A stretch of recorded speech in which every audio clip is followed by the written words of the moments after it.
नमस्कार दोस्तों, एक बार फिर मैं आशीष त्रिपाठी आपके अपने YouTube चैनल आशीष त्रिपाठी टीचर में आपका स्वागत करता हूं।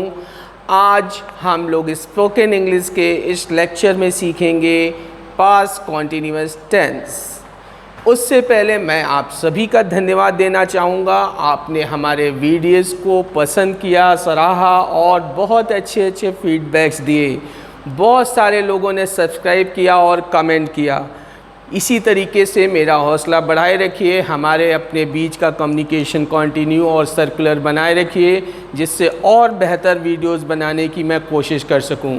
हमारा video vision the treasure of life इतना पसंद किया गया कि मुझे लगा कि मैं और बेहतर कुछ करके दिखाऊं। उसके लिए मैं रिसर्च वर्क कर रहा हूं, मैं कंपोज कर रहा हूं, क्योंकि बहुत कम समय में यूट्यूब चैनल पर वीडियोस अपलोड करने होते हैं और बहुत छोटे वीडियोस बनाने की मैं कोशिश करता हूं। हालांकि the vision the treasure of life थोड़ा सा बड़ा वीडियो था, उसे आप लोगों ने पसंद तो किया, लेकिन कुछ लोगों ने मुझे फ़ोन करके ये भी कहा कि सर वीडियोस थोड़े छोटे रखिए, बहुत बड़े वीडियोस ना रखिए। लेकिन जैसा कि आप जानते हैं, जो ट्रेडिशनल एजुकेशन सिस्टम है उसके अंदर आप इंग्लिश ग्रामर को पढ़ते हैं, लेकिन पर्सनालिटी डेवलपमेंट का ट्रेडिशनल एजुकेशन सिस्टम में कोई लेना देना नहीं है। इस कारण से उसे समझाने के लिए थोड़ा ज़्यादा वक्त लग जाता है। क्षमा चाहूँगा, कोशिश करूँगा वीडियो छोटे रखूँ, लेकिन कंटेंट की इम्पोर्टेंस को देखते हुए अगर वीडियोस थोड़े लंबे हो जाते हैं तो उन्हें पूरा देखिए, जिससे कि आप उसका बेस्ट बेनिफिट उठा सकें। चलिए आज के वीडियोस में हम लोग पास्ट कॉन्टिन्यूअस टेंस को समझते हैं। पास्ट कॉन्टिन्यूअस टेंस यानी बॉक्स नंबर 5, जिसमें हिंदी सेंटेंस बोलने पर हिंदी सेंटेंस के लास्ट में सिचुएशन क्या आती है कि रहा था, रही थी, रहे थे। ऐसे हिंदी वाक्य जो आप बोलते या सुनते हैं, जिनको हिंदी में बोलने पर लास्ट में रहा था, रही थी, रहे थे आता है, 100% वे सेंटेंस पास्ट कॉन्टिन्यूअस टेंस के होते हैं। सिचुएशन क्या होती है? 100% surety of past continue event. मतलब जो वक्ता है, जो डायलॉग बोल रहा है, उसने बीते वक्त में उस घटना को सतत होते हुए देखा था और उस कॉन्टिन्यूटी को वो अपने वाक्य में बयान कर रहा है। जैसे मैंने कल देखा था पापा सो रहे थे, तो मैंने कल देखा था पापा सो रहे थे, तो पापा के सोने का काम कंटिन्यू हो रहा था। उसको अभी जब मैं बोलूँगा पापा सो रहे थे, तो हिंदी सेंटेंस के लास्ट में कि हम 100 रहा था, रही थी, रहे थे आ रहा है, और वक्ता ने अपनी आँखों से उस घटना को कंटिन्यू होते हुए देखा था, इसलिए वो 100% श्योर है कि पास्ट में ये इवेंट कंटिन्यू हुई थी। Is it clear? ऐसे सेंटेंसेस में वर्ब एक्शन की आईएनजी फॉर्म, जिसको प्रेजेंट पार्टिसिपल कहते हैं, हम यूज करते हैं। ऐसे सेंटेंस में ऑक्सिलरी के रूप में वाज अथवा वर मैंने हिंदी में लिख दिया है। इसका बहुत सारे लोग गलत प्रोनाउंसिएशन करते हैं, गलत उच्चारण करते हैं, इसको वेयर बोलते हैं। ऐसा नहीं होता, दिस इज़ वर। वर और कन्या वाला देखा होगा आपने, कार्ड में छपा होता है, इनविटेशन कार्ड शादी का जो होता है वो वर और वॉज। ठीक है, वॉज एंड वर। स्ट्रक्चर क्या होगा? क्योंकि यह एक असर्टिव सेंटेंस होगा। असर्टिव सेंटेंस मतलब पॉजिटिव अथवा निगेटिव, सकारात्मक अथवा नकारात्मक। सबसे पहले वाक्य का सब्जेक्ट आएगा, फिर ऑक्सिलरी आएगी, फिर नॉट आएगा, फिर वर्ब एक्शन, फिर ऑब्जेक्ट या अदर वर्ड्स। पहला स्ट्रक्चर हो जाएगा अगर हमारा subject he, she, it, Ram या आई है या कोई नाम है, तो उसके साथ ऑक्सिलरी क्या लगेगी? वॉज, फिर नॉट, फिर वर्ब की आईएनजी फॉर्म, फिर ऑब्जेक्ट या अदर वर्ड्स।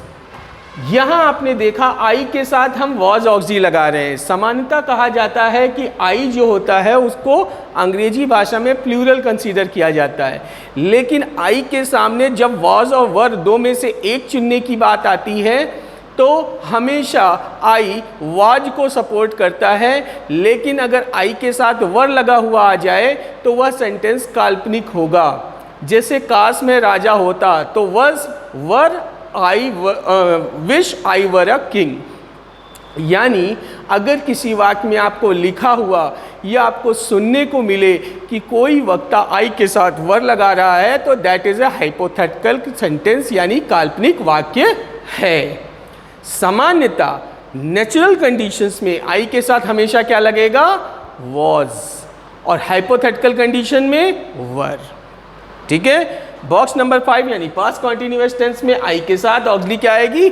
वॉज, और बाकी सिंगुलर सब्जेक्ट के साथ तो वॉज आएगी। लेकिन यू, दे अथवा वी सब्जेक्ट के साथ ऑक्सिलरी क्या आएगी? वर। उसके बाद नॉट, फिर वर्ब आईएनजी फॉर्म, फिर ऑब्जेक्ट या अदर वर्ड। एग्जाम्पल देख लेते हैं। राम मुझसे पूछ रहा था, Ram was asking me. Ram मुझसे नहीं पूछ रहा था, Ram was not asking me. कई लोग आस्क के साथ टू प्रीपोजिशन का प्रयोग करते हैं, ऐसा ना करिएगा। आस्क मीन्स पूछना, आस्क टू मीन्स किसी से कोई काम करने के लिए कहना। मतलब अगर आस्क के साथ आप प्रीपोजिशन लगा देते हैं तो उसका मतलब बदल जाता है। आस्क मीन्स पूछना, आस्क टू मीन्स किसी से कोई काम करने के लिए कहना, और आस्क फॉर मीन्स किसी से कोई चीज़ मांगना। यानी आस्क के बाद टू लग गया तो सेंस बदल जाएगा, आस्क के बाद फॉर प्रीपोजिशन लग गया तो सेंस बदल जाएगा। इसलिए जब पूछने के सेंस में आस्क वर्ब का प्रयोग करें तो कोई प्रीपोजिशन ना लगाएं। मैं राम से पूछ रहा था, आई वॉज आस्किंग राम। मैं राम से नहीं पूछ रहा था, I was not asking Ram. आप मुझसे पूछ रहे थे, यू वर आस्किंग मी। आप मुझसे नहीं पूछ रहे थे, you were not asking me. तो इस पर्टिकुलर कॉन्सेप्ट के अंतर्गत बहुत सरल है और बहुत बोला जाता है। हमेशा याद रखिएगा 12 टेंस यानी 12 बॉक्सेस के कॉन्सेप्ट के रूप में ये वीडियो सीरीज चल रही है। उसमें हम लोग 5वां बॉक्स यानी पास्ट कंटिन्यूअस टेंस डिस्कस कर रहे हैं। इन 12 बॉक्सेस में से स्पोकन इंग्लिश में 6 बॉक्सेस सबसे ज़्यादा यूज़ होते हैं। बॉक्स नंबर 1, 2, 3, 4, 5 और बॉक्स नंबर 7 यानी present indefinite, past indefinite, future indefinite, present continuous, past continuous और प्रेजेंट परफेक्ट। ये 6 टेंसेस के सेंटेंस स्पोकन इंग्लिश में बहुत ज़्यादा यूज़ होते हैं। इसके अतिरिक्त बाकी जो 6 टेंस हैं उनके सेंटेंस रेयरली स्पीकिंग में यूज़ होते हैं, बहुत कम यूज़ होते हैं। Is it clear? तो बॉक्स नंबर 1 से लेकर बॉक्स नंबर 5 प्रेजेंट इंडेफिनिट से लेकर पास्ट कॉन्टिन्यूअस तक के सेंटेंस स्पीकिंग में बहुत ज़्यादा यूज होते हैं। तो इनको आपको बहुत अभ्यास करना है। जैसे आप लोग अपनी निजी ज़िंदगी में जो भी वाक्य सुबह से शाम तक बोलते हैं, जैसे वह बाजार जा रहा था, तो अब आप उसको इंग्लिश में बोलेंगे he was going to market. मैं कोचिंग जा रहा था, I was going to coaching. वे आ रहे थे, दे वर कमिंग। वे गाली नहीं दे रहे थे, they were not abusing. Mummy रोटी नहीं सेक रही थी, mummy was not baking the chapati. दीदी चावल नहीं बिन रही थी, didi was not winnowing the rice. Ramu आटा नहीं गूंथ रहा था, Ramu was not kneading the dough. वह पैर पटक कर नहीं चल रहा था, he was not stamping. Sir समझा नहीं रहे थे, सर वॉज नॉट कन्विंसिंग। मैं टीवी नहीं देख रहा था, I was not watching TV. Sorry. वह खांस नहीं रहा था, ही वॉज नॉट कफिंग। मैं छींक नहीं रहा था, आई वॉज नॉट स्नीजिंग। वह छींक रहा था, ही वॉज स्नीजिंग। वह बुला रहा था, ही वॉज कॉलिंग। वे बुला रहे थे, दे वर कॉलिंग। हम बुला रहे थे, वी वर कॉलिंग। मैं समझा रहा था, आई वॉज कन्विंसिंग। मैं नहीं समझा रहा था, आई वॉज नॉट कन्विंसिंग। आप मेरे घर में सो रहे थे, you were sleeping in my home, at home. वह लिख रहा था, ही वॉज राइटिंग। वे पीट रहे थे, दे वर बीटिंग। वे नहीं पीट रहे थे, they were not beating. China धोखा दे रहा था, चाइना वॉज चीटिंग। चीटिंग का एक पर्यायवाची होता है deceiving also. China was deceiving. Narendra Modi भाषण दे रहे थे, नरेंद्र मोदी वॉज एड्रेसिंग।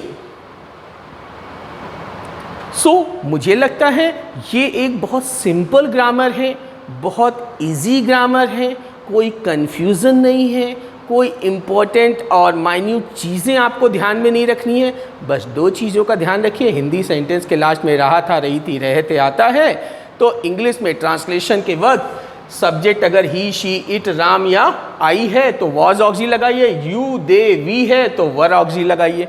उच्चारण का ध्यान रखिएगा, इसका वर उच्चारण करिएगा, वेयर मत करिएगा, ठीक है। बारिश हो रही थी, इट वॉज रेनिंग। बारिश नहीं हो रही थी, इट वॉज नॉट रेनिंग। तो अब आपको अपने निजी जीवन के सेंटेंसेस में अगर हिंदी बोलते वक्त रहा था, रही थी, रहे थे महसूस हो तो तुरंत चुटकी बजा के उसको इंग्लिश में बोलिए। आशा है आपको ये वीडियो समझ में आया होगा, पसंद आया होगा। अगर आपको ये वीडियो पसंद आता है तो आप हमारे चैनल को सब्सक्राइब कर सकते हैं, बेल आइकॉन बटन दबा सकते हैं, जिससे नेक्स्ट वीडियोस के नोटिफिकेशन आपको मिलते रहें। आप अपने सुझाव और हमारे वीडियोस पर अपने फीडबैक्स, अच्छा लगा, बुरा लगा, क्या कमी लगी, उसको हमें बताते रहिए। हमने आपके सुझावों के आधार पर ही आज, पहले कैमरा बहुत साइन करता था, बोर्ड पे लिखा हुआ दिखाई नहीं देता था, लाइट कम थी, लिखा हुआ बहुत छोटा होता था। आपके सजेशंस, आपके कमेंट्स, ये मेरा आई थिंक 31st और 32nd वीडियो है और इन वीडियोस में मैंने कोशिश की है कि आपको बेहतर से बेहतर करने की कोशिश करूं। लेकिन बेहतर करने के लिए सुझाव कहां से आएंगे? नेक्स्ट एंड यानी आपकी तरफ से। हमारे व्यूअर्स हमें सुझाव देते रहते हैं, हम सुधार करते रहते हैं। हम वीडियो छोटे भी करते जा रहे हैं, कॉन्सेप्ट्स को इजी भी करते जा रहे हैं। ये सारी चीज़ें, अब मुझे आशा है कि लाइट बोर्ड शाइन नहीं कर रहा होगा, आपको सारी चीज़ें स्पष्ट दिखाई दे रही होंगी। तो इसके बावजूद मेरे एंड से मैं अपना बेस्ट दे रहा हूँ, but I always think that I can improve my best. तो आप मुझे सुझाव देते रहिए, मैं इसको और इम्प्रूव करता रहूँगा। आशा है आपको वीडियो पसंद आया होगा, ठीक है। जैसा भी हो आप सब्सक्राइब करिए चैनल और अपने फीडबैक्स हमें भेजिए। आज के लिए इतना ही, कल फिर मिलेंगे एक नए वीडियो के साथ। तब तक के लिए गुड नाइट, सब्बा खैर, शुभ रात्रि, जय हिंद, जय भारत।